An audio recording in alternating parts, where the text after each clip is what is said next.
La nuit à Paris était particulièrement agitée en ce vendredi d'août. Les lumières des Champs-Élysées brillaient au loin, mais c'était dans le quartier de Saint-Germain-des-Prés que se déroulait le véritable spectacle gastronomique de l'élite parisienne. Le restaurant Essence occupait le dernier étage d'un bâtiment historique restauré, avec une vue panoramique sur la ville qui ne dort jamais. Avec 3 étoiles Michelin et une liste d'attente qui s'étendait sur 6 mois, c'était l'endroit où les puissants scellaient des accords de plusieurs millions d'euros entre des verres de vin français et des plats signés par un chef catalan primé. Marine Lefebvre ajusta son tablier noir impeccable sur la robe blanche à mi-donnée qui composait l'uniforme de la maison. Ses cheveux bruns étaient noués en un chignon parfait et ses yeux verts reflétaient une tranquillité qui contrastait avec l'agitation de la cuisine en arrière-plan. À 28 ans, elle était l'une des serveuses les plus demandées de l'Essence, connue pour sa posture élégante et son attention aux détails. Ce que personne ne savait, c'est que cette femme qui servait les tables avec tant de grâce portait sur ses épaules une histoire bien différente de celle qu'elle laissait paraître. La réservation de 21 heures était spéciale. Le gérant, un Italien nerveux nommé Paolo, avait réuni toute l'équipe plus tôt pour donner des instructions précises. Un homme d'affaires du Moyen-Orient, détenteur de l'une des plus grandes fortunes pétrolières du Golfe Persique, dînerait là avec ses associés pour conclure un accord d'investissement dans les infrastructures en France. La valeur estimée de l'affaire dépassait les 100 millions d'euros. Paolo insista sur le fait que tout devait être parfait, impeccable, mémorable. Lorsque l'horloge sonna 21 heures, les portes de l'ascenseur privé s'ouvrirent. Khalil al-Rachid entra dans la salle comme s'il prenait possession d'un territoire conquis. Grand, âgé d'environ 45 ans, il portait un costume italien qui coûtait plus que ce que de nombreux Français gagneraient en un an. Ses yeux sombres parcoururent l'espace avec l'arrogance de celui qui avait l'habitude d'être l'homme le plus riche dans n'importe quelle pièce où il entrait. Derrière lui, 3 hommes l'accompagnaient, 2 Arabes plus jeunes qui semblaient être des conseillers et un Allemand aux cheveux grisonnants que Marine reconnut comme étant Heinrich Müller, un investisseur européen ayant de vastes affaires au Moyen-Orient. Paolo se précipita presque vers eux, s'inclinant dans des courbettes exagérées. Marine observa la scène de loin, attendant le signal pour s'approcher. Elle connaissait bien ce type de client. Au cours des 2 dernières années passées à servir à l'Essence, elle avait appris à identifier les schémas, les gestes, les hiérarchies silencieuses qui s'établissaient entre les puissants et tous les autres. Khalil fut conduit à la meilleure table, près des baies vitrées qui offraient une vue imprenable sur la ville illuminée.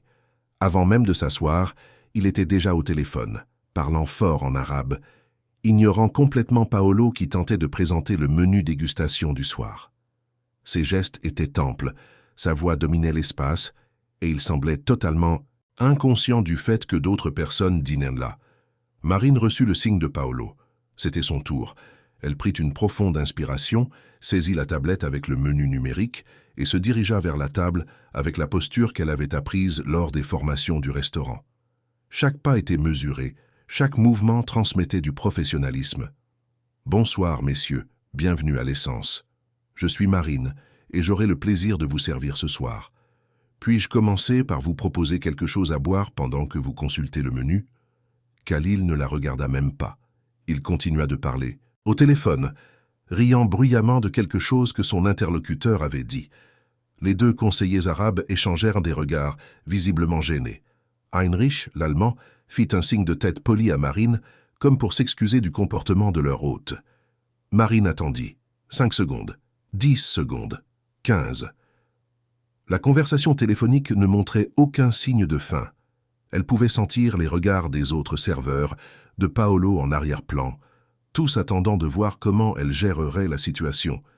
Finalement, avec la délicatesse de quelqu'un qui ne veut pas interrompre, mais qui doit faire son travail, elle fit un pas en avant. « Excusez-moi, monsieur. Quand vous serez prêt, je serai ravi de prendre votre commande de boisson. » C'est alors que Khalil raccrocha.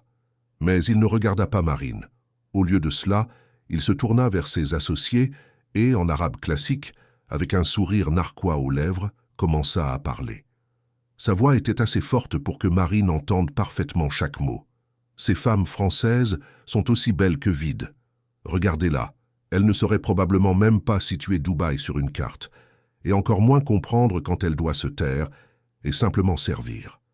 Elles sont entraînées à sourire et à paraître élégantes. Mais à l'intérieur, il n'y a rien d'autre que de la futilité. C'est pourquoi je préfère ne faire des affaires qu'avec des hommes qui comprennent la vraie valeur des choses. L'un des conseillers tenta de dissimuler un rire, l'autre baissa les yeux, clairement mal à l'aise. Heinrich fronça les sourcils, son expression montrant sa désapprobation, mais il ne dit rien. Et Khalil continua, faisant maintenant un geste en direction de Marine, comme si elle était un objet décoratif. Ces serveuses occidentales pensent qu'un uniforme amidonné et un sourire les rendent égales à nous. Elles ne réalisent pas qu'il y a des gens utiles et des gens invisibles dans ce monde. Elle appartient à la deuxième catégorie. Elle n'existe que pour servir et ensuite disparaître. Marine resta immobile, la tablette toujours entre ses mains. Son visage ne montra aucune émotion. Pas de colère, pas de chagrin, pas de surprise, juste une sérénité profonde qui venait d'un endroit que Khalil al-Rachid n'aurait jamais pu imaginer. Car ce que ce milliardaire arrogant ne savait pas, ce qu'il ne pouvait même pas soupçonner alors qu'il la méprisait dans sa propre langue, c'est que Marine Lefebvre comprenait chaque mot qu'il avait prononcé. Chaque insulte, chaque dénigrement, chaque syllabe chargée de mépris avait atteint ses oreilles avec une clarté parfaite. Le cœur de Marine battit plus fort, non pas de nervosité, mais d'une décision qui se cristallisait en elle. Pendant 2 ans, elle avait avalé des humiliations silencieuses. Pendant 2 ans, elle avait souri à des clients qui la traitaient comme un meuble. Pendant 2 ans, elle avait accepté sa place dans ce monde d'inégalités criantes parce qu'elle avait besoin d'argent. Parce que sa mère dépendait d'elle, parce que les factures ne se payaient pas toutes seules. Mais quelque chose à ce moment-là était différent. Peut-être était-ce l'arrogance absolue de Khalil. Peut-être était-ce la fatigue accumulée de mois à servir des gens qui la voyaient comme invisible. Peut-être était-ce simplement le fait qu'elle avait passé trop de temps à cacher qui elle était vraiment. Marine fit un pas en avant. Sa voix, quand elle s'éleva, était douce comme de la soie, mais portait le poids d'années d'études, de dévouement, d'une vie entière construite sur la connaissance et le respect de cultures différentes. Et ce fut en arabe classique, avec un accent parfait qui rivalisait avec le sien, qu'elle répondit. « Je vous remercie pour les compliments sur mon intelligence, monsieur Al-Rachid. Il est réconfortant de savoir que des hommes de votre stature ont des opinions si bien fondées sur des personnes qu'ils viennent à peine de rencontrer. » L'effet fut instantané. Khalil se figea, son visage passant d'un teint hâlé à une pâleur en quelques secondes. Les 2 conseillers écarquillèrent les yeux, leur bouche s'ouvrant dans un choc silencieux. Heinrich, l'Allemand, laissa échapper un rire court et étouffé, ses yeux brillants d'une lueur qui ressemblait à de l'approbation. Marine continua, sa voix gardant le même ton poli, mais maintenant, avec un fil d'acier tranchant à travers les mots. « Je me dois de vous corriger sur un point. J'ai passé 4 ans à étudier à l'université américaine de Dubaï, où je me suis spécialisé dans les cultures et les langues du Moyen-Orient. Mon arabe classique a été perfectionné par des professeurs qui ont également éduqué des membres de familles royales. Quant au dialecte du Golfe, je peux converser dans n'importe lequel d'entre eux avec la même aisance qu'un natif. » Le silence qui s'installa à la table était si dense que Marine pouvait entendre le son des conversations des autres tables alentour. Khalil al-Rachid était complètement immobile, ses yeux fixés sur elle comme s'il voyait un fantôme. Heinrich Müller ne pouvait retenir un large sourire, et l'un des conseillers arabes murmura quelque chose à voix basse qui ressemblait à une prière. Marine savait qu'elle avait franchi une ligne. Elle savait qu'elle pourrait être renvoyée sur le champ. Paolo observait probablement déjà la scène de loin, essayant de déchiffrer ce qui se passait. Mais quelque chose en elle refusait de reculer. Pas après des années à construire une expertise qui était maintenant gaspillée à servir des tables. Pas après avoir tant sacrifié pour maîtriser une culture que cet homme pensait qu'elle ne connaissait même pas. Elle continua citant maintenant un ancien proverbe arabe, sa prononciation parfaite faisant résonner chaque mot avec autorité. Comme le dit le vieux dicton du désert, la richesse matérielle peut acheter des palais, mais elle n'achètera jamais le caractère. Un homme véritablement riche est celui qui enrichit la vie des autres, pas celui qui la diminue. Heinrich applaudit lentement, 3 fois, son accent allemand chargé d'admiration lorsqu'il prit enfin la parole. « Extraordinaire, monsieur Al-Rachid, son accent est impeccable. J'ai vécu 5 ans à Abu Dhabi, et j'ai rarement entendu un non-natif parler l'arabe classique avec une telle précision. L'un des conseillers, le plus jeune, osa acquiescer de la tête. Khalil restait muet, son visage montrant maintenant un mélange de choc et de quelque chose qui pourrait être de la honte, bien qu'il luttait clairement pour ne pas le montrer. Marine prit une profonde inspiration. L'adrénaline coulait dans ses veines, mais elle garda le contrôle. Quand elle reprit la parole, ce fut en arabe, mais son ton avait changé. Il n'y avait plus de provocation, seulement une dignité sereine qui venait d'un endroit profond. « Monsieur Al-Rachid, je vais vous servir ce soir avec toute l'excellence que ce restaurant représente. Non pas parce que j'ai besoin de votre approbation ou de votre reconnaissance, mais parce que je suis fier de mon travail, peu importe qui est assis en face de moi.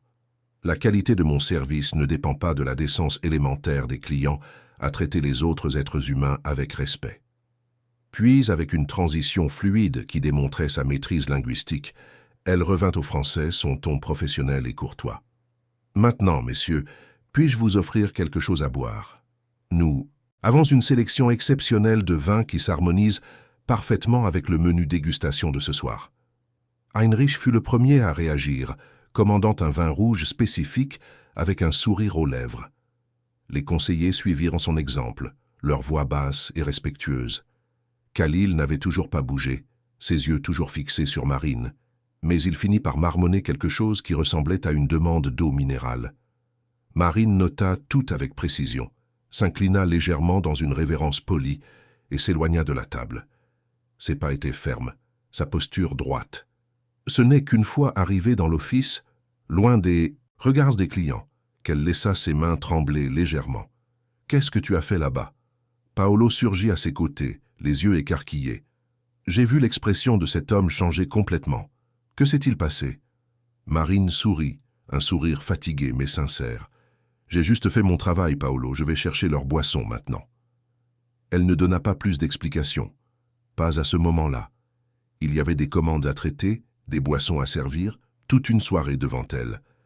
Mais quelque chose avait changé. Une porte qui était restée verrouillée en elle, pendant 2 longues années, s'était ouverte, et Marine savait qu'elle ne pourrait plus la refermer. Le dîner se poursuivit dans un silence tendu à cette table spécifique.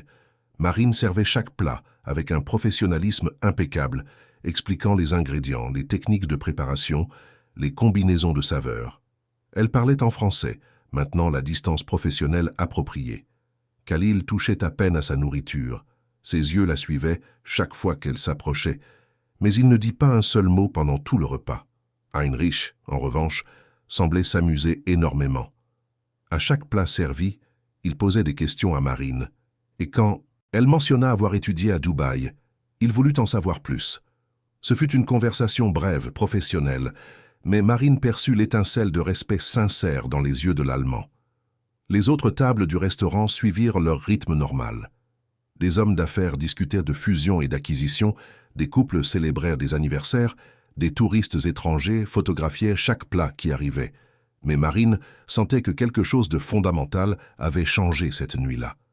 C'était comme si une version d'elle-même qui était restée endormie s'était réveillée et refusait maintenant de se rendormir. Lorsque le dessert fut servi, une construction élaborée de chocolat et de fruits rouges qui était la signature du chef, Marine apporta également l'addition. Khalil la prit sans regarder le montant, inséra sa carte Black dans le terminal de paiement et autorisa la transaction. Puis, à la surprise de Marine, il laissa 5 billets de 100 € sur la table, 500 € de pourboire, plus que ce qu'elle gagnait en une semaine entière de travail. Mais il ne dit rien. Il ne la regarda pas. Il se leva simplement, ses conseillers le suivant immédiatement. Heinrich s'attarda un moment, s'approchant discrètement de Marine. « Vous lui avez donné une leçon qui vaut plus que n'importe quel MBA, dit-il à voix basse en anglais. Des hommes comme lui rencontrent rarement quelqu'un qui les remet à leur place. J'espère que vous trouverez un poste à la hauteur de vos talents. Ce restaurant gaspille une ressource précieuse. » Et puis il partit aussi, laissant Marine seule avec ses billets d'euros sur la table. Elle les prit, sentant le poids du papier dans ses mains. 500 €. De l'argent qui pourrait payer les factures en retard, acheter les médicaments de sa mère, lui donner un peu d'air dans son budget serré. Mais, en regardant ces billets, quelque chose en elle se révolta. Elle connaissait ce genre de pourboire.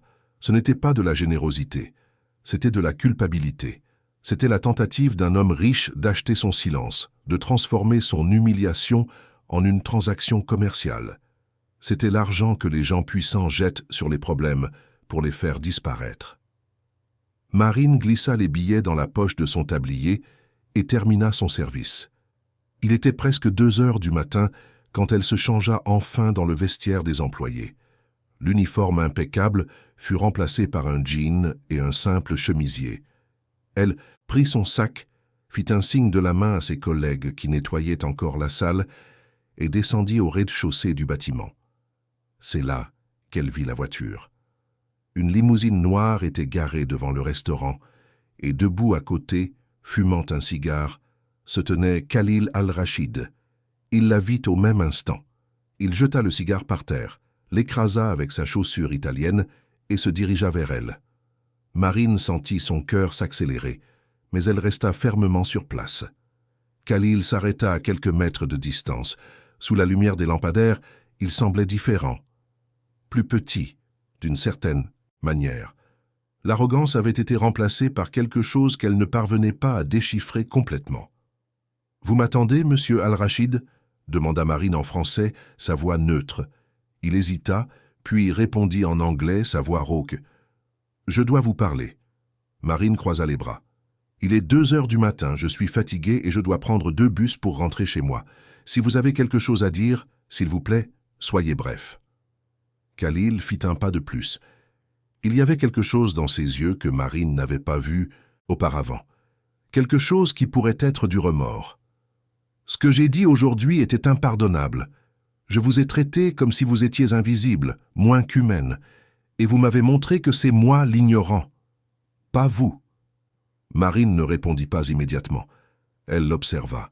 Cet homme qui avait bâti un empire sur le pétrole, qui brassait des milliards, qui n'avait probablement jamais été confronté de cette manière de toute sa vie. « Votre humiliation a été publique, » continua Khalil, « et juste.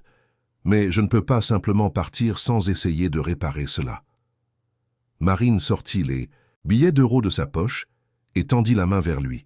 « Alors commencez par me rendre ça. » Khalil regarda l'argent confus. « C'est un pourboire. Vous le méritez. »« Je ne veux pas de votre argent de culpabilité, » répondit Marine, sa voix ferme. « Si vous voulez vraiment réparer ce que vous avez fait, apprenez cette leçon. Tous les êtres humains méritent le respect, peu importe l'uniforme qu'ils portent ou le travail qu'ils font. La plus grande ignorance n'est pas de ne pas connaître une langue ou une culture. C'est de ne pas savoir traiter les gens avec une dignité élémentaire. » Khalil reprit l'argent, ses mains tremblant légèrement. Marine réalisa avec surprise que cet homme qui commandait un empire était visiblement ébranlé. Elle avait vu des gens puissants auparavant, avait servi des politiciens, des célébrités, des hommes d'affaires de renommée mondiale. Mais elle n'en avait jamais vu un aussi sincèrement décontenancé. « Vous avez raison, » dit-il finalement, en rangeant les billets dans sa poche. « Tout ce que j'ai dit était une projection de ma propre insécurité. Je divise le monde entre les gens utiles et les gens invisibles parce que c'est plus facile que de reconnaître l'humanité en chaque personne qui croise mon chemin. » Marine ne s'attendait pas à cette confession. Elle s'attendait à de la colère, peut-être plus d'arrogance, éventuellement une menace voilée de poursuites ou de complications au travail. Mais pas à ça, pas à cette vulnérabilité brute. « Pourquoi une femme avec votre éducation sert-elle des tables ?» demanda Khalil, et il y avait une curiosité sincère dans sa voix. « Vous avez étudié dans l'une des meilleures universités du Moyen-Orient. Vous parlez l'arabe comme une native. Que s'est-il passé ?» Marine pensa à ne pas répondre, à simplement tourner le dos et rentrer chez elle, laisser cette rencontre bizarre derrière elle. Mais quelque chose dans sa sincérité, dans la façon dont il attendait sa réponse sans rien exiger, la fit hésiter. « La vie est arrivée, » dit-elle finalement. « Je suis rentrée en France pleine de projets, mais le marché du travail pour les spécialistes des cultures du Moyen-Orient n'est pas exactement dynamique à Paris. J'ai envoyé des CV à des cabinets de conseil, des entreprises de commerce internationales, même à des ambassades, mais sans expérience professionnelle antérieure, sans relation, les portes sont restées fermées. » Elle marqua une pause, regardant la ville illuminée autour d'eux. « Ma mère est tombée malade peu après mon retour. Sa pension couvrait à peine ses médicaments. J'avais des dettes d'études, des factures accumulées, un loyer en retard. L'essence recrutait payait raisonnablement bien avec les pourboires et j'avais besoin de manger. Parfois, la vie ne suit pas les plans que nous faisons à la fin de nos études. Khalil resta silencieux un long moment. Un taxi passa devant eux, klaxonnant quelqu'un plus loin.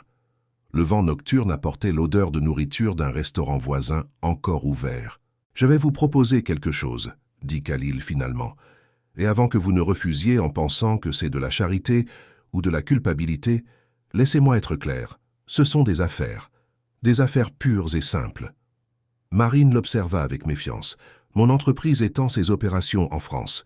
Nous investissons dans les infrastructures, les énergies renouvelables, les partenariats avec des entreprises locales.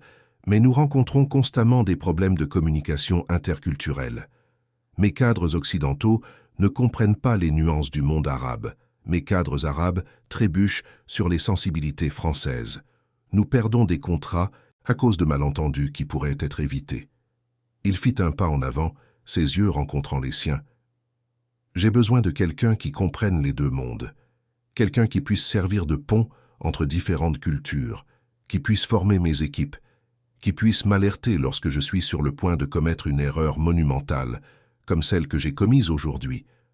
Je vous offre un poste de directrice des relations culturelles dans mon entreprise. Salaire de 15 000 € par mois, avantage complet, et l'opportunité d'utiliser tout ce que vous avez étudié. » Marine eut l'impression que le sol s'était dérobé sous ses pieds. 15 000 € par mois. Elle gagnait actuellement cela en 4 mois en servant des tables, si elle avait de la chance avec les pourboires. « C'est absurde, » dit-elle, mais sa voix manquait de conviction. « Vous ne me connaissez pas. Vous ne savez pas si je suis compétente, si je suis fiable, si je peux vraiment faire ce que vous décrivez. Je sais que vous maîtrisez parfaitement l'arabe classique et les dialectes du Golfe, » répondit Khalil. « Je sais que vous avez étudié pendant 4 ans dans une université prestigieuse. Je sais que vous avez eu le courage de me confronter publiquement quand je vous ai manqué de respect, ce que les hommes de mon entourage font rarement. Et je sais que vous avez refusé 500 € parce que vos principes valent plus que de l'argent facile. Cela me dit tout ce que j'ai besoin de savoir sur votre caractère. » Marine secoua la tête, essayant de tout assimiler. « J'ai besoin d'y réfléchir. J'ai besoin de temps. »« Vous avez 48 heures, » dit Khalil, sortant une carte de visite de sa poche. « C'est mon contact direct. Quand vous aurez décidé, appelez ce numéro. Si vous acceptez, vous pouvez commencer lundi. Si vous refusez, je respecte votre décision et je ne vous importunerai plus jamais. » Il plaça la carte dans sa main et avant que Marine ne puisse répondre, il s'inclina légèrement, une révérence de respect. « Bonne nuit, Marine Lefebvre, et merci de m'avoir donné la leçon la plus précieuse que j'ai reçue depuis des années. » Puis il monta dans la limousine et partit, laissant Marine seule sur le trottoir tenant une carte de visite qui pourrait changer complètement sa vie. Le chemin du retour fut flou. Marine prit le premier bus presque en pilote automatique, son esprit tournant en rond. Elle s'assit près de la fenêtre, observant la ville défiler à l'extérieur, les rues changeant progressivement des quartiers riches aux plus modestes à mesure qu'elle s'éloignait de Saint-Germain-des-Prés. 15 000 € par mois. C'était plus d'argent qu'elle n'avait jamais imaginé gagner. C'était la différence entre survivre et vraiment vivre. C'était pouvoir payer un meilleur traitement pour sa mère, rembourser ses dettes, peut-être même économiser pour l'avenir. Mais accepter signifiait travailler pour un homme qui l'avait humilié quelques heures plus tôt. Cela signifiait faire confiance que cette transformation soudaine était sincère et non une manœuvre calculée. Cela signifiait risquer à nouveau sa dignité. Marine descendit du deuxième bus vers 3 heures du matin et marcha les 2 pâtés de maison jusqu'au petit appartement qu'elle partageait avec sa mère. Le bâtiment était ancien, avec des fissures sur les murs extérieurs et une peinture délavée. Elle monta lentement les 3 étages, ses pieds endoloris après des heures passées debout au restaurant. Quand elle ouvrit la porte, elle trouva sa mère, Célia, encore éveillée dans le salon, regardant une rediffusion de feuilleton à la télé avec le volume bas. À 62 ans, Célia Lefebvre conservait encore la posture droite qu'elle avait cultivée pendant ses années de secrétaire de direction avant que l'arthrite ne la force à une retraite anticipée. « Ma chérie, ça va ?»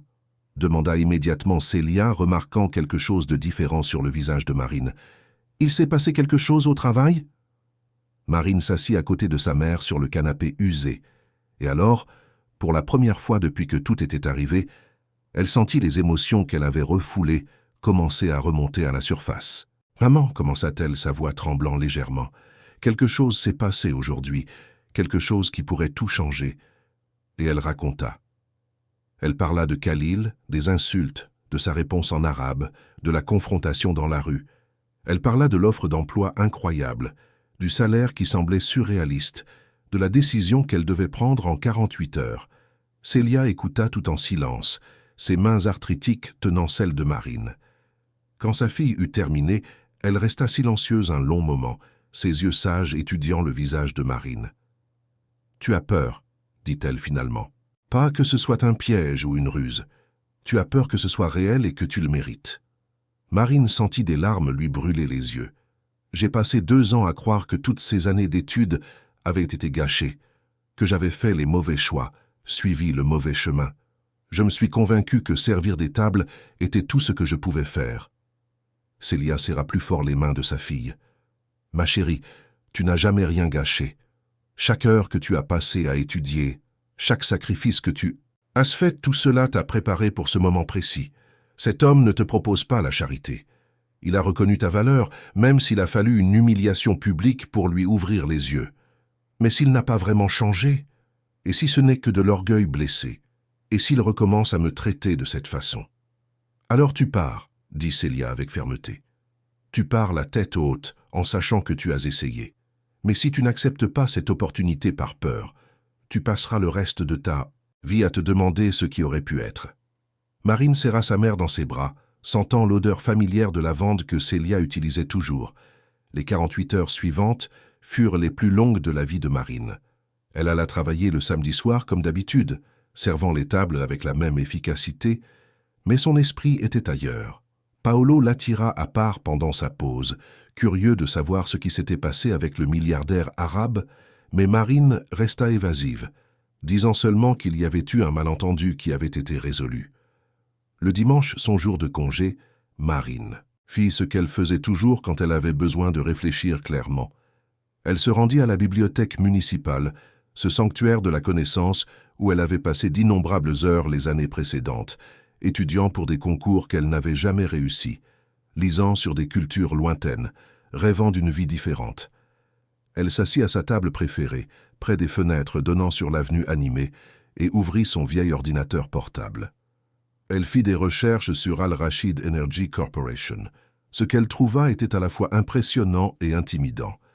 L'entreprise avait des opérations dans 17 pays, un chiffre d'affaires annuel qui dépassait les 20 milliards de dollars, et elle était effectivement en pleine expansion sur le marché français des énergies renouvelables. Il y avait des articles sur Khalil dans des magazines d'affaires internationaux. On le décrivait comme un visionnaire impitoyable, un négociateur brutal, un homme qui avait transformé la fortune héritée de son père en quelque chose de 3 fois plus grand grâce à des paris risqués et une exécution impeccable. Mais il y avait aussi des mentions de procès prud'homaux, de critiques sur les conditions de travail dans certaines de ses opérations, d'accusations selon lesquelles il traitait ses employés comme des ressources jetables. Marine ferma l'ordinateur portable, sa décision n'étant toujours pas prise. Elle déambula dans la bibliothèque, ses doigts caressant les dos des livres sur la culture arabe, la linguistique, les relations internationales. Tout cela représentait des années de sa vie. Des années de passion, de dévouement, d'un amour sincère pour la compréhension de mondes différents du sien. Elle pensa à sa mère, prenant des médicaments coûteux pour son arthrite qui consommait la moitié de sa maigre pension. Elle pensa aux factures d'électricité en retard, au loyer qui menaçait toujours de devenir un problème. Elle pensa au nombre de fois où elle avait mangé de simples pâtes pendant une semaine entière pour économiser de l'argent. Mais elle pensa aussi à la dignité, au respect de soi, à ne pas se vendre à bas prix. Quand l'horloge sonna 17 heures le dimanche, elle prit son téléphone portable et composa le numéro de la carte que Khalil lui avait donnée. Son cœur battait la chamade pendant qu'elle attendait que l'appel aboutisse. Marine Lefebvre. La voix de Khalil retentit de l'autre côté, étonnamment chaleureuse. « J'attendais votre appel. » Marine prit une profonde inspiration. « J'ai une condition, dit-elle sans préambule. Si vous l'acceptez, j'accepte le poste. » Silence de l'autre côté. Puis, « Je vous écoute. » Si à n'importe quel moment, pour n'importe quelle raison, vous me traitez sans le respect que tout être humain mérite, si vous me diminuez, si vous me faites sentir invisible comme vous l'avez fait ce soir-là, je pars immédiatement, sans préavis, sans période de transition.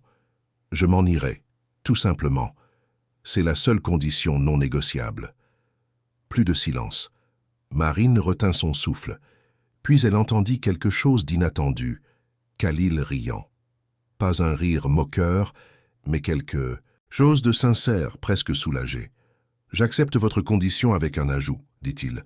Non seulement j'accepte que vous partiez si je vous manque de respect, j'insiste pour que vous le fassiez. Et plus encore, j'ai besoin que vous me confrontiez chaque fois que vous remarquerez que je traite un employé de la manière dont je vous ai traité. J'ai besoin que vous soyez ma conscience, car la mienne ne fonctionne manifestement pas correctement. » Ce fut au tour de Marine de rester silencieuse, assimilant cette réponse inattendue. « Alors nous avons un accord, dit-elle finalement. Nous avons un accord. Pouvez-vous commencer demain, lundi? Mon bureau est à la Défense. J'enverrai mon chauffeur vous chercher à 8 heures. Donnez-moi votre adresse. » Marine hésita. L'idée d'un chauffeur privé venant la chercher dans son quartier modeste semblait absurde. Mais elle se souvint des paroles de sa mère, sans peur, sans honte de qui elle était ou d'où elle venait. Elle donna l'adresse. Cette nuit-là, après avoir démissionné par téléphone à un Paolo incrédule qui oscillait entre félicitations et regrets pour la perte de sa meilleure serveuse, Marine eut du mal à dormir.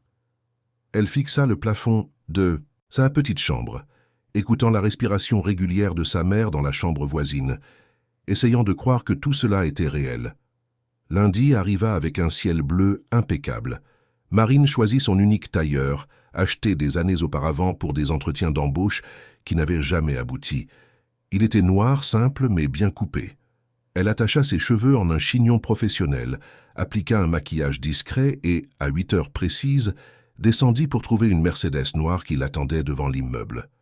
Le chauffeur, un homme d'âge mûr nommé Joseph, était français et extrêmement poli. Pendant le trajet à travers la ville, il lui raconta qu'il travaillait pour Al-Rachid depuis 3 mois et que M. Al-Rachid essayait vraiment de changer sa façon de diriger. « Il m'a même présenté ses excuses la semaine dernière, » dit Joseph, semblant encore surpris. « Pour avoir été grossier quand je me suis perdu en allant à une réunion, il a dit qu'il était stressé et que ce n'était pas une excuse pour se défouler sur moi. En 20 ans de conduite pour des cadres, je n'ai jamais vu ça. » Marine absorba cette information, sentant une petite lueur d'espoir grandir. Peut-être que le changement était réel. Peut-être que cette nuit au restaurant avait vraiment été un tournant. Le bureau d'Al-Rachid Energy Corporation occupait 3 étages d'un immeuble de verre miroitant à la Défense. La réception était toute en marbre blanc et bois sombre, avec des employés se déplaçant avec une efficacité silencieuse.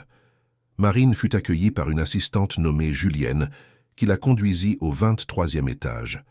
Khalil l'attendait dans une salle de réunion avec une vue panoramique sur Paris. Il portait un costume bleu marine, mais aujourd'hui il y avait quelque chose de différent dans sa posture. Moins d'arrogance, plus d'incertitude. « Marine, » dit-il en lui tendant la main. « Bienvenue chez Al-Rachid Energy Corporation. » Elle lui serra la main, fermement et professionnellement. « Merci pour cette opportunité, monsieur Al-Rachid. »« Khalil, » corrigea-t-il. « Ici, vous m'appelez Khalil. Les formalités excessives créent des barrières, et j'ai besoin que vous soyez direct avec moi. » Les premiers jours furent une montagne russe de découvertes. Marine fut présentée à l'équipe de direction, un mélange de Français, d'Arabes et d'Européens. Son rôle fut expliqué. Elle serait responsable de la formation de tous les employés à la sensibilité culturelle, de la révision des communications importantes pour s'assurer qu'il n'y ait pas de malentendus interculturels, et de conseiller directement Khalil sur les questions liées aux négociations impliquant des différences culturelles.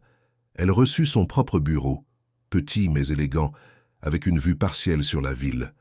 Un ordinateur de dernière génération, un téléphone avec une ligne directe et un salaire qui fut versé en avance sur son compte pour qu'elle puisse s'installer. La première chose que Marine fit avec l'argent fut d'emmener sa mère chez un médecin privé spécialisé en arthrite. Le traitement qu'il recommanda était cher, mais maintenant, elle pouvait se le permettre.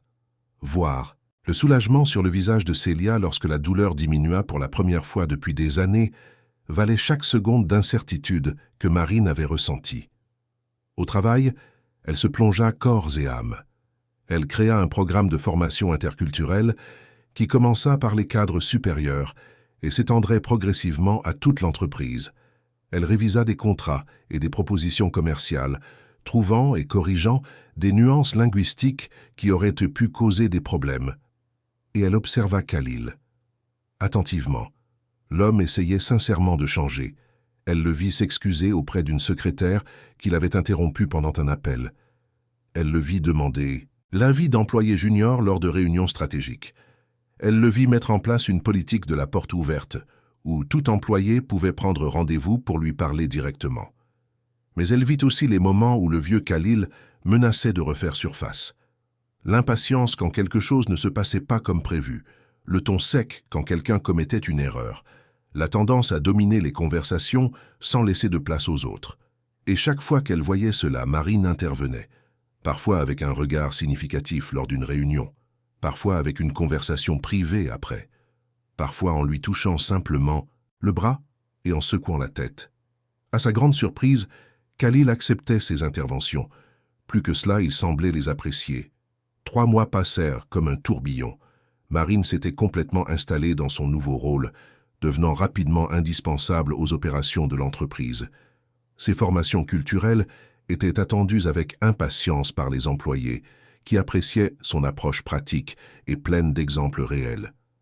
Elle arbitra des négociations délicates avec des partenaires du Golfe Persique, évita 3 potentiels désastres diplomatiques et suggéra même des modifications de contrats qui firent économiser des millions d'euros à l'entreprise.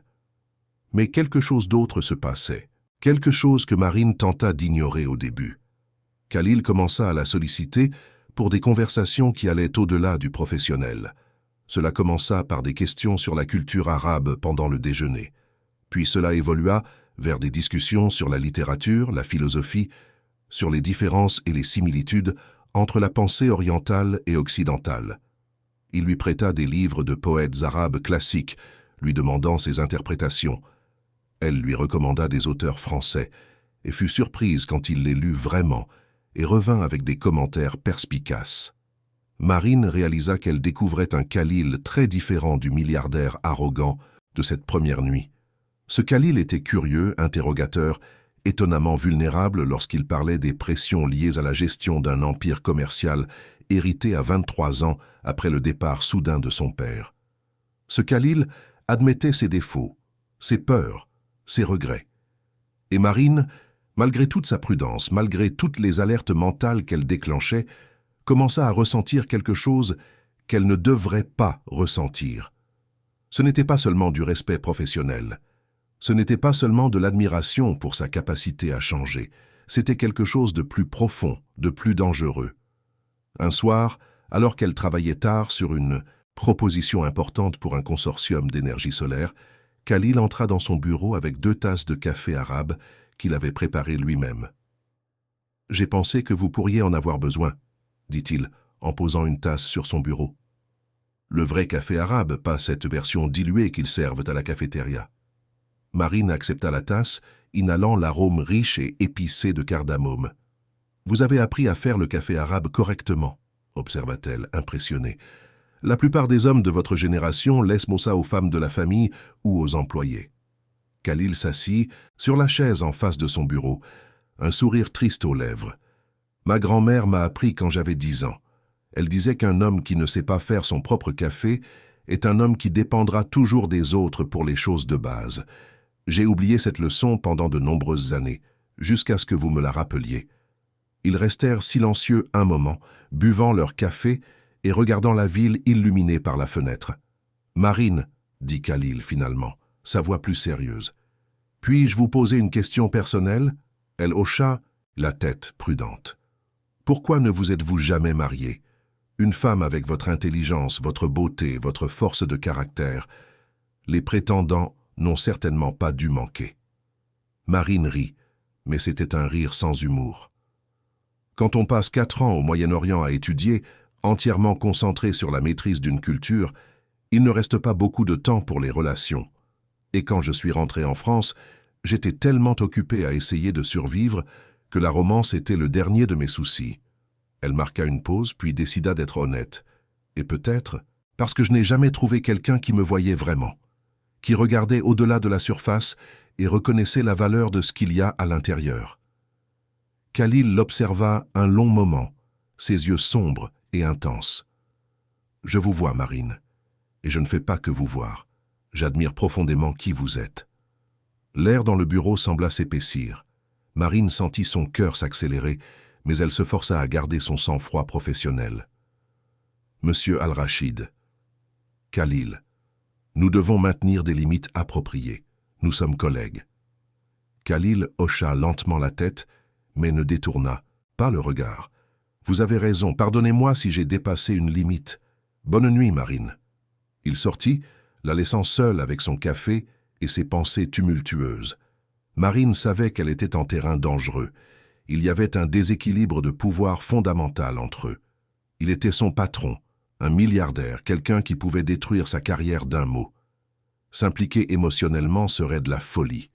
Mais les jours suivants, elle réalisa qu'elle ne pouvait s'empêcher de penser à lui, à la façon dont il l'écoutait vraiment quand elle parlait, à la manière dont ses yeux s'illuminaient quand elle expliquait une nuance culturelle qu'il ne connaissait pas, à l'effort sincère qu'il faisait pour être une meilleure personne. Ce fut Heinrich Müller qui força finalement les choses. L'investisseur allemand visita le bureau de Paris pour une réunion stratégique et, à la fin de la journée, invita Marine à dîner.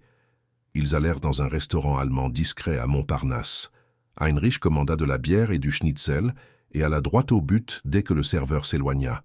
« Vous et Khalil, dit-il sans détour. Il se passe quelque chose et vous vous battez tous les deux contre ça comme des adolescents effrayés. » Marine sentit son visage rougir. Heinrich, c'est complètement inapproprié. « Sottise, interrompit Heinrich, sa voix douce mais ferme. Je connais Khalil depuis 15 ans. Je l'ai vu bâtir son empire avec une détermination implacable. Je l'ai vu prendre des décisions qui ont changé des industries entières.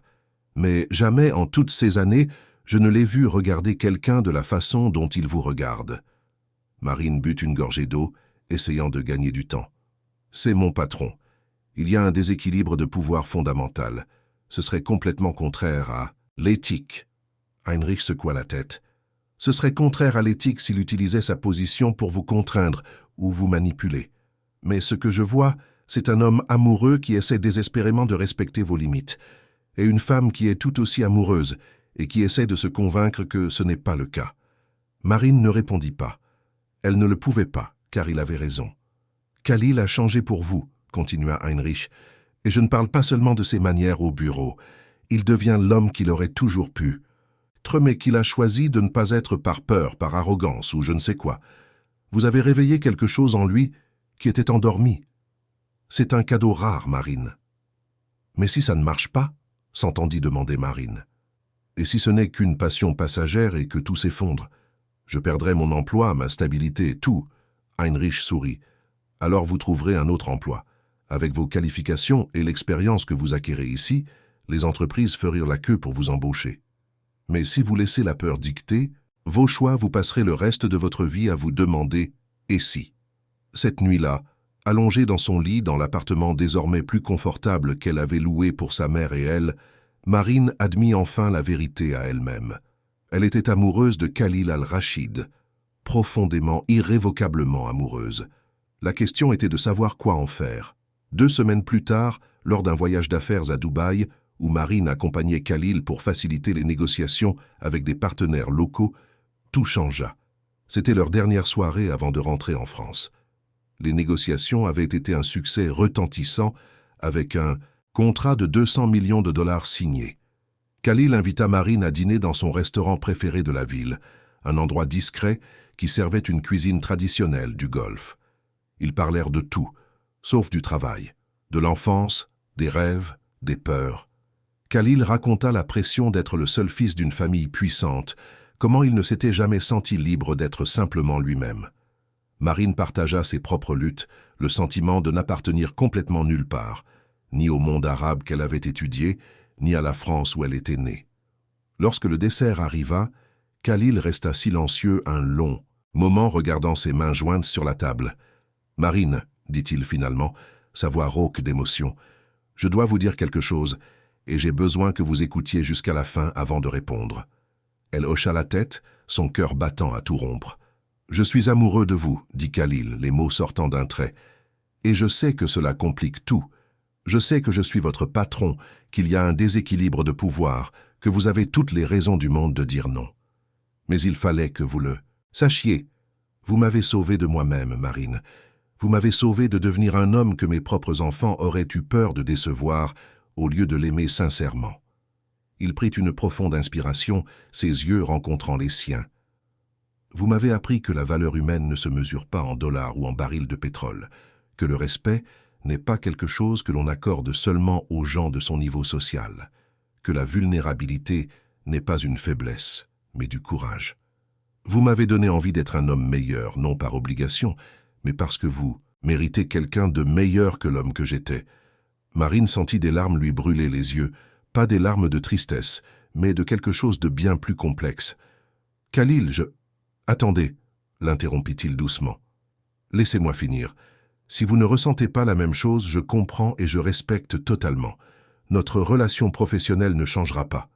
Vous avez ma parole. Mais s'il y a la moindre chance, aussi petite soit-elle, que vous puissiez ressentir quelque chose pour moi, je veux l'explorer. Pas en tant que votre patron, mais en tant qu'homme qui a rencontré une femme extraordinaire et qui ne veut pas la laisser s'échapper. » Marine essuya les larmes qui avaient commencé à couler. « J'ai peur, admit-elle. Peur des différences culturelles, peur de ce que les gens penseront, peur que ce ne soit que de l'intensité et non un amour réel, peur de perdre tout ce que j'ai construit si ça ne marche pas. » Elle marqua une pause, puis le regarda droit dans les yeux. « Mais malgré toute cette peur, je ressens aussi quelque chose pour vous, quelque chose que j'ai essayé de nier et de réprimer, mais sans succès. Vous n'êtes plus l'homme arrogant qui m'a insulté ce soir-là au restaurant. Vous vous êtes transformé en quelqu'un que je respecte profondément. Et à un moment donné, sans m'en rendre compte, ce respect s'est transformé en quelque chose de plus. » Le sourire qui illumina le visage de Khalil fut transformateur. Il tendit la main par-dessus la table et prit les siennes dans les siennes. « Alors allons-y doucement, » dit-il. « Sans pression, sans attentes impossibles.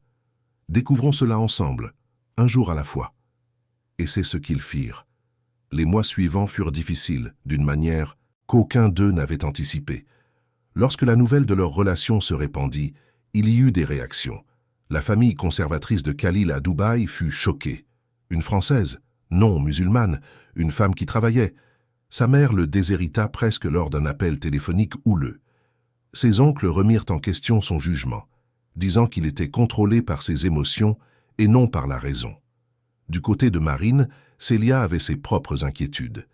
Elle avait lu des histoires de mariages interculturels qui échouaient, de femmes qui abandonnèrent leur vie pour s'installer au Moyen-Orient et se sentaient ensuite piégées. Elle craignait pour sa fille, même si elle reconnaissait que Khalil semblait sincèrement transformé. Il y avait aussi les défis pratiques. Khalil devait voyager constamment à Dubaï, laissant Marine seule à Paris pendant des semaines. Les différences culturelles, qui semblaient romantiques et intéressantes au début, créaient parfois des malentendus. Khalil luttait encore avec certains conditionnements de son éducation sur les rôles de genre. Marine se sentait parfois étouffée par son intensité. Mais ils y travaillèrent. Ils parlèrent honnêtement de chaque problème. Ils suivirent une thérapie de couple avec une thérapeute spécialisée dans les relations interculturelles. Ils établirent des limites et des attentes claires. Et lentement, parfois douloureusement, ils construisirent en quelque chose de solide. Marine rencontra la famille de Khalil lors d'un voyage tendu à Dubaï. Elle fut accueillie avec froideur par sa mère, avec curiosité par ses sœurs, avec méfiance par ses oncles. Mais elle ne se laissa pas intimider. Elle leur parla en arabe courant, fit preuve d'une connaissance approfondie de leur culture, mais garda aussi fièrement son identité française. Progressivement, surtout les sœurs de Khalil commencèrent à la respecter. Khalil, de son côté, conquit Célia par des gestes sincères. Il paya pour un traitement expérimental contre l'arthrite pour elle aux États-Unis. Mais plus important encore, il la traita avec un profond respect, demandant sa bénédiction avant de demander Marine en mariage, écoutant ses conseils, l'incluant dans les décisions importantes. 2 ans après cette première nuit au restaurant, Khalil fit une réservation spéciale. L'Essence, le même restaurant où tout avait commencé, fut loué pour une soirée entière, juste pour eux deux. Marine arriva sans savoir à quoi s'attendre. En entrant dans la salle, elle ne trouva qu'une seule table dressée. La même table où Khalil l'avait humiliée et où elle s'était défendue avec dignité. Khalil l'attendait là, vêtu d'un costume impeccable, mais ses yeux montraient une vulnérabilité entièrement nouvelle. « Cette table, dit-il en la conduisant à sa place, est l'endroit où j'ai commis l'une des pires erreurs de ma vie. C'est ici que je vous ai jugé sans vous connaître, que je vous ai rabaissé en me basant uniquement sur des préjugés stupides et de l'arrogance. Mais c'est aussi ici que vous m'avez donné la plus grande leçon de ma vie. » Il fit le tour de la table et, au grand choc de Marine, s'agenouilla à côté d'elle. « Marine Lefebvre, vous m'avez appris que la vraie valeur d'une personne ne se mesure pas à l'argent sur son compte en banque, mais au caractère dans son cœur. Vous m'avez transformé d'un homme qui divisait le monde entre les utiles et les invisibles en quelqu'un qui comprend enfin que chaque personne a une dignité inhérente. » Il sortit une petite boîte en velours de sa poche. « Veux-tu m'épouser? Non pas parce que je suis riche, non pas parce que je peux t'offrir une vie confortable, mais parce que j'aime qui tu es, parce que je veux passer le reste de ma vie à apprendre de toi, à grandir avec toi, à construire un monde meilleur à tes côtés. » Marine regarda la bague, une émeraude verte entourée de diamants, de la même couleur que ses yeux. Elle regarda l'homme agenouillé devant elle, si différent du milliardaire arrogant qui l'avait insulté au même endroit 2 ans plus tôt, et sans hésitation, elle répondit « Oui, 1000 fois oui. » Le mariage fut une fusion de cultures, célébrée à la fois en France et à Dubaï, avec des cérémonies qui respectaient les 2 traditions. La famille de Khalil, en particulier sa mère, accepta finalement Marine quand ils virent à quel point elle l'avait transformée. Célia accompagna sa fille jusqu'à l'hôtel, des larmes de joie dans les yeux. 5 ans après le mariage, Marine et Khalil vivaient entre 2 mondes. Ils passaient 6 mois par an à Paris, 6 à Dubaï. Ils avaient 2 enfants, Lucas et Leila, qui grandissaient bilingues et biculturels, apprenant à valoriser leurs 2 héritages. Al-Rashid Energy Corporation s'était transformé sous l'influence de Marine. Khalil mit en œuvre des politiques révolutionnaires de respect et de dignité sur le lieu de travail. Les salaires furent augmentés, les conditions de travail améliorées, des programmes de développement professionnel furent créés. L'entreprise maintenait sa rentabilité, mais était désormais aussi connue comme l'un des meilleurs endroits où travailler dans le secteur de l'énergie. Marine était devenue directrice des relations culturelles, non seulement pour l'entreprise de Khalil, mais aussi consultante pour plusieurs autres sociétés internationales. Elle écrivit un livre sur la communication interculturelle qui devint une référence dans les écoles de commerce. Elle donnait des conférences dans le monde entier sur la façon dont la véritable compréhension culturelle peut transformer non seulement les affaires, mais aussi les vies. Chaque année, à l'anniversaire de cette première rencontre, il retournait à l'Essence. La direction du restaurant, connaissant l'histoire, avait placé une plaque discrète sur la table, en français et en arabe, là où l'arrogance a rencontré la dignité et où le monde a changé pour 2 âmes courageuses. En cet anniversaire particulier, le 5e depuis la demande en mariage, Marine et Khalil étaient assis à la table avec leurs enfants. Lucas, 4 ans, était fasciné par la plaque, passant ses petits doigts sur les lettres arabes qu'il apprenait à reconnaître. Leila, 3 ans, était plus intéressée par le petit pain qu'on lui avait servi. « Papa » demanda Lucas en arabe, sa langue préférée du moment. « Pourquoi cette table est-elle spéciale ?» Khalil regarda Marine, un sourire aux lèvres. Elle hocha la tête, lui indiquant de raconter. « Parce que, mon fils, » dit Khalil en prenant Lucas sur ses genoux, « c'est à cette table que j'ai appris la leçon la plus importante de ma vie. J'ai appris qu'aucune personne n'est invisible, que tout le monde mérite le respect, peu importe son travail ou d'où il vient, et j'ai appris cela de la femme la plus sage que j'ai jamais connue, ta mère. » Lucas regarda Marine avec de grands yeux. « Maman est la maîtresse de tout le monde ?» Marine rit en embrassant le front de son fils. Pas de tout le monde, mon chéri. Mais j'essaie d'enseigner ce que je peux. Et la leçon la plus importante est la même que celle que je vous enseigne. À toi et à ta sœur. Traitez tout le monde avec gentillesse et respect, car on ne connaît jamais l'histoire complète de quelqu'un juste en le regardant. Après que les enfants furent ramenés à la maison par la nounou, Marine et Khalil restèrent seuls à table, dégustant du vin et se remémorant. « As-tu déjà des regrets ?» demanda soudain Khalil.